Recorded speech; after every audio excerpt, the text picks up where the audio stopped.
up, y'all? Listen, we were just singing The Hills of Tanchico. So if you haven't figured out, we just finished watching episode six of The Wheel of Time. The Shadow in the Night. And so guess what time it is? Time to talk about We it. have to talk about it. have to talk about it. All right, so Gianni, what was your like initial thoughts about this episode? Like, what was the one thing that stood out to you? I really liked how we were able to. I mean, they kicked us off with some background about Liandrin. Yeah, We got to see her. He said what 95 years ago, right. Um, her childhood. She obviously. I mean, I feel like just from how she carries herself, Yeah, we could have figured out that she's been through a lot, but we didn't know what she had been through. So to see that, like, you know, she had given birth to her child, I forgot what his name was, but what she had to go through yeah, to even have him exist, you know, like we saw her like initial channeling, like yeah. she off the to me, I don't want to say Right, the K right, word, right. but yeah, that was big. There was really a way to start the episode. We've been getting a lot of good backstory throughout this season, Yeah. whether it was, you know, Elaine's mother. Mhm. Now We got Rand. we got Rand, and now we have a little bit more about Liandrin. So I thought that was cool. Yeah. Too. And it informed her connection to, you know, the dark. Yeah. And Ishmael. yeah. Or, Yeah. Yep. And we got to see how he entered into her life, Yeah. which obviously made sense at the time. Like, I think I was surprised that that's how she got converted to the dark. Like she Yeah. got converted so young. Yeah. And she was literally just looking for help. hell, yeah. Yeah. And that's what I'm saying. It makes sense. Like it wasn't like she just was like, oh yeah, I want to be a dark one. Like Right. he literally helped her when she needed and nobody else would. So Well, we say she doesn't want to be a dark one, but come to find out, she actually does. everybody's forsaken. Everyone wants to be forsaken. Yeah. But when I saw, like, okay, so Lanfear, you know how we talked about you coined this phrase, you're like, she's an anti-villain. And a lot of times when I think about her, I think about how she is kind of soft on Rand. Yeah. But immediately in this episode, they reminded us how powerful she is. Absolutely. When she came to Liandrin and Riyadh, or her dreams or wherever they were. Yeah. And I mean, she basically was like, figure out who's betraying me, or the next time you come to your dreams, I'm gonna kill you. Yeah. Like you wish you would have. And it's so rare that you see someone manhandle Liandrin like that. Yeah. And I think she's like tired of it. Yeah. I think something else that's interesting to me is that they keep having to meet with them in this. And I feel like obviously we weren't able to see much of that before. But now that we've learned what it is, like we constantly keep seeing people meeting in this space. And it was so funny in that moment when, you know, Liandrin in her dream, she was seated in the, you know, I guess I don't know what that was. Like it was the ambulance. It was the ambulance seat. Okay, that's what it was. And so immediately Lanfear flew. She said, get out this seat. Right. And she was at her feet. In Liandrin's dream. That's right. And so, yeah, I'm like, But so I think the other thing that I actually enjoyed this episode was just a lot of time being spent in Tanchico. Yeah. Because Tanchico is bringing something a little different and lively and Yes. fun. Yeah. I really like the energy of the people in that scene. Yes. There's a lot of fashion. A lot of fashion. There was one look that Matt had. His little I guess it was kind of like ruffles, but it was like a bell sleeve. Yeah. Like with the deep plunging, With the plunging beat, with the beaded veil. Oh, it was kind of a moment, yeah. Yeah. No, you know where he got it from. See, Nynaeve was trying that veil on, and he came in and said, it's a little bit too much. Yeah, but I can do it. But I can do that. He was flying on that veil. Yeah. He was hating a That little was bit. cute. That was a look. He ate that. And I feel like all the people in that city are like kind of beautiful. Like, Yes. yeah, there were a lot of Very good sensual, Mhm. very alluring, Yeah, and always with a great veil. yeah, Everyone absolutely. has a great veil on. And a drink. And a and a drink. And a drink.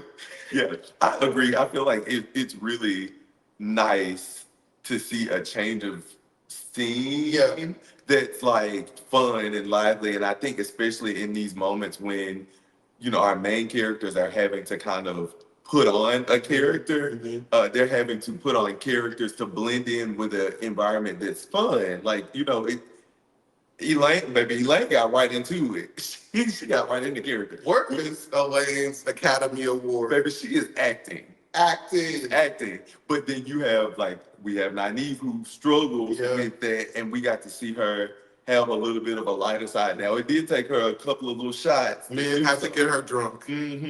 But it was, whereas maybe if it would have been another city that would have been like a little more like cold and hard, and they had to blend in like whatever, but they were having to blend into something that's fun and lively. That was good to see.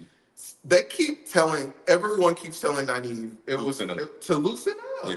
That's the key for her. Yeah. It's like something about loosening up is going to help her. I feel like we're getting closer. We're inching closer and closer. But and we did learn a little bit when Mogideon, which I don't know. I mean, I guess what she did like a little mind control over them or something. So I feel like they foreshadowed it because remember, Liandrin went to the Dark Sister. I forget her name. The girl, the one that can do the mind control weaves. Yeah. And she goes, "Can you do something a little more intricate?" And she says, Only the Forsaken could do something like that." And so, and then the Chosen, and then by the end of the episode, we got to see Mogideon doing that very intricate mind weave on Elaine and Nynaeve. Which is interesting that you say like mind weave because she is like a spider. Yes, web person. But in that moment, Nynaeve admitted that she hates having all of that power. She's afraid of it. Yeah, she's afraid of it. I'm hoping, and it's funny that Mogideon tells her like, "Girl," she told me like, "Yeah, you're powerful," but she was like, "But you." Right.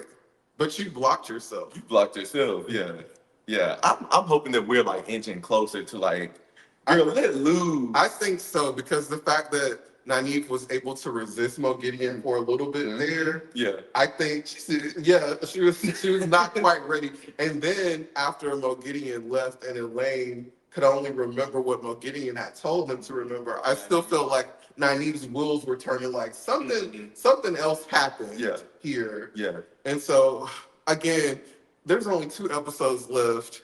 And Nynaeve hadn't done anything the whole season.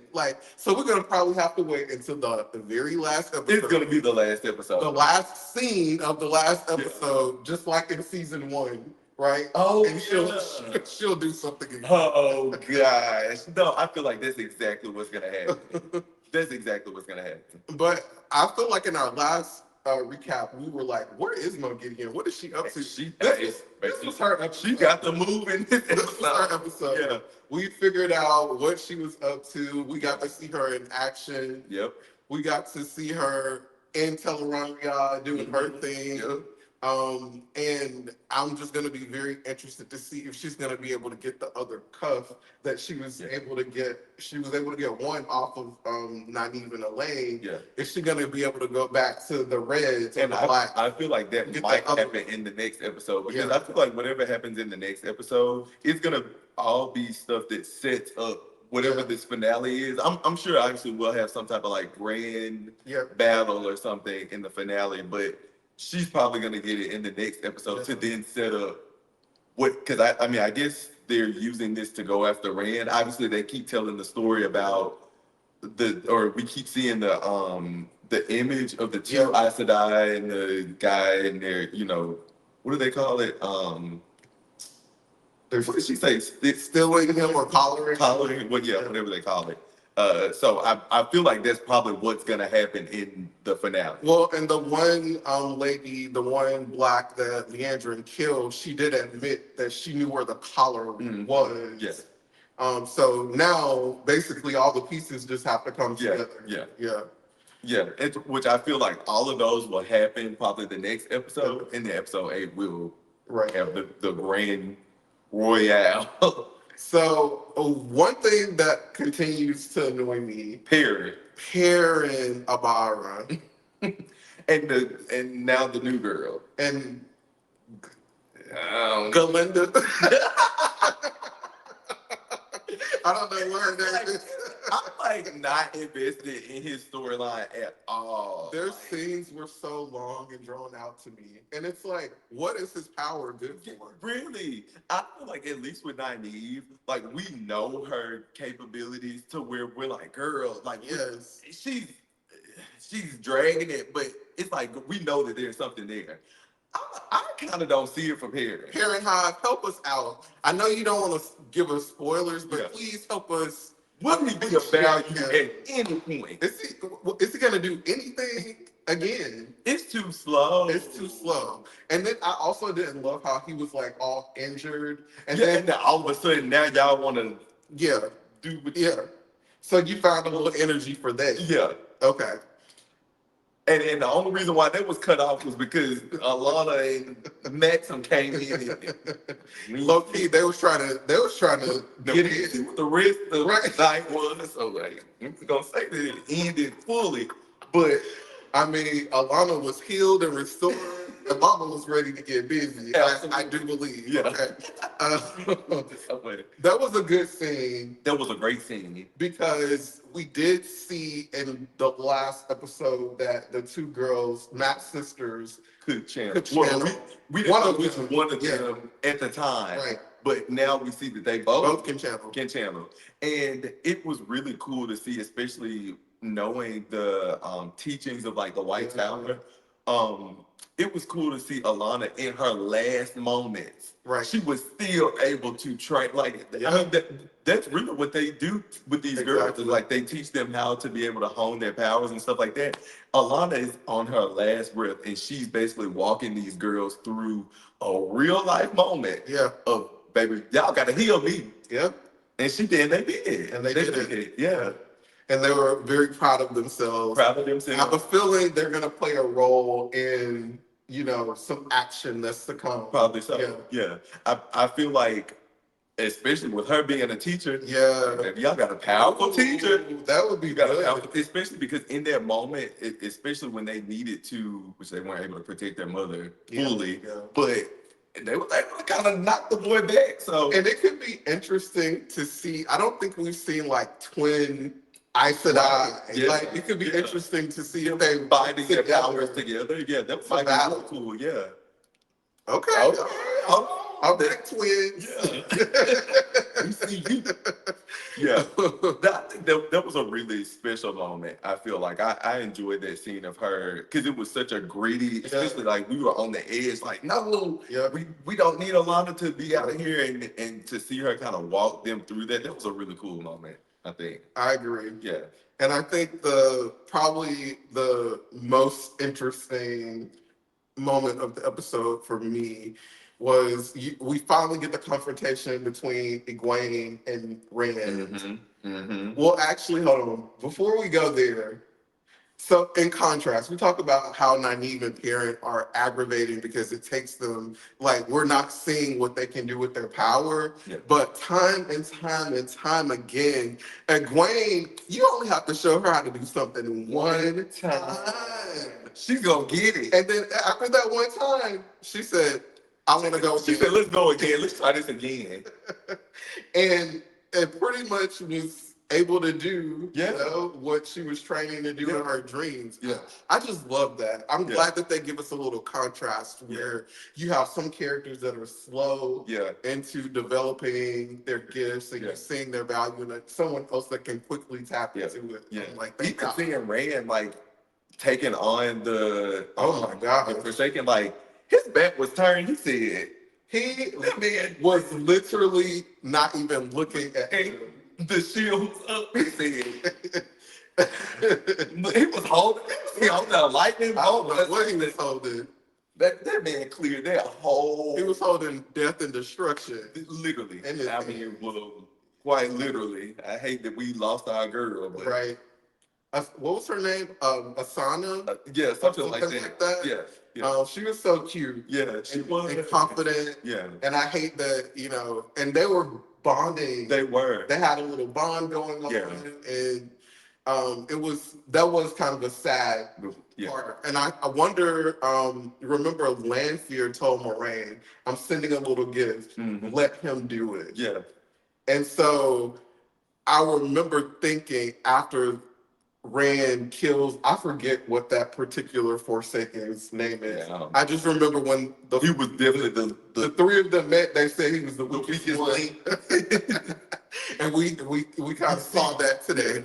But after all of that was said and done, here comes Moraine and Land.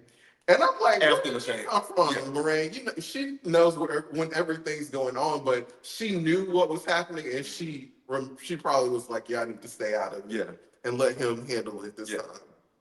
And I'm wondering too, which obviously this is going to teach him to not be so destructive with his power. Like he's gonna have to because he sees that's a tough lesson. That was a tough lesson for him. Because it's like, you did what you needed to do, but look at the price that you had to pay. And he just knew he was gonna be able to bring her back. And he couldn't. He tried his best. Yeah. He tried his best. Yep.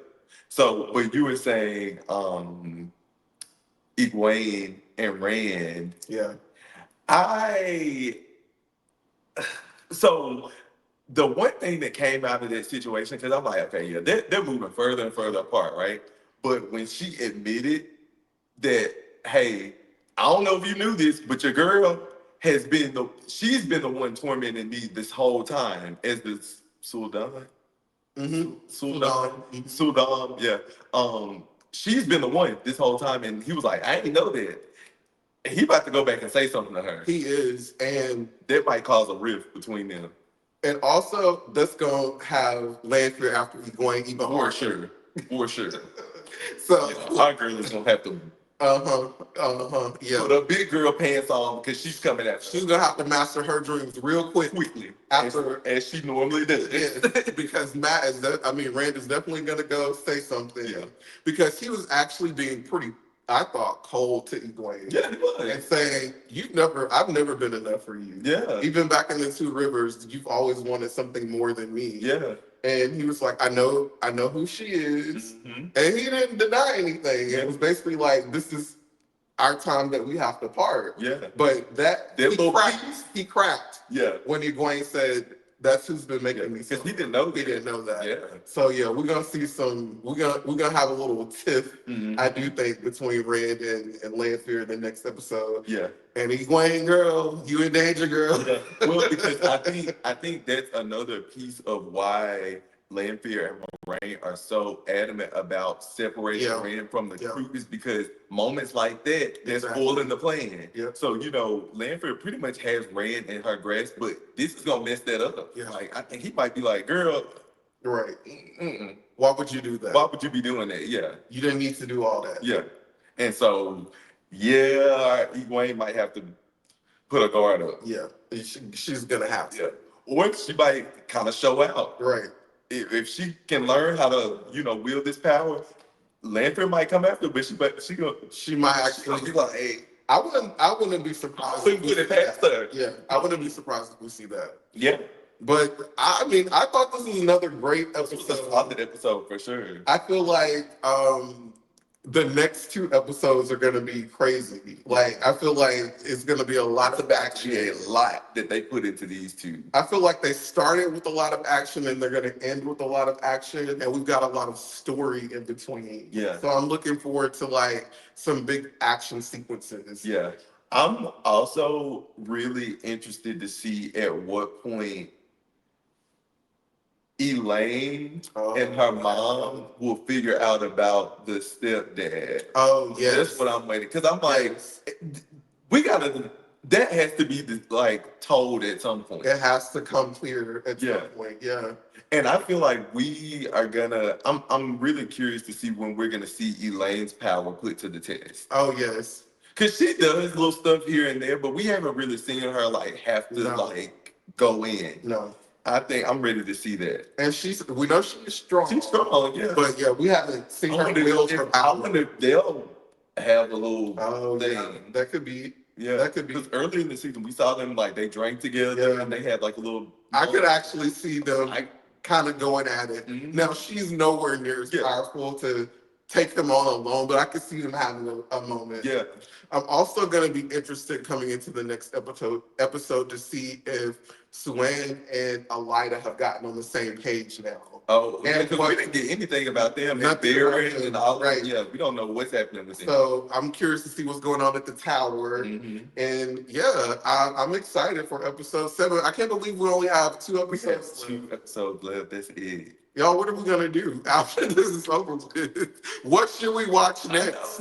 Please let us know in the comments if there's other things that are coming soon or that are out now that you would like to watch with us. Yeah, absolutely. And then, as always, of course, we are welcoming, inviting conversations about this episode. I'm pretty sure, you guys have some more information about this episode that we probably may have missed. Some little nuggets that we probably missed. So please start a conversation in the comments.